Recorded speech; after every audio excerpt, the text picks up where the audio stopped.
तुळजापूरमध्ये मुख्यमंत्री देवेंद्र फडणवीस यांचं आज जंगी स्वागत करण्यात आलं। फडणवीसांनी सहकुटुंब तुळजाभवानी मातेचं दर्शन घेतलं।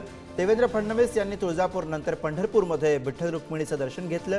त्यानंतर इंदापूरच्या लक्ष्मी नृसिंह कुलदेवतेचं सुद्धा फडणवीसांनी दर्शन घेतलं।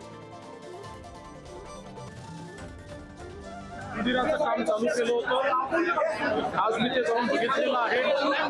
अतिशय समाधानकारक काम चाललेलं आहे। खूप चांगल्या पद्धतीनं रिस्टोरेशन झालेलं आहे। जुनं स्वरूप आपण बऱ्यापैकी रिस्टोर केलंय।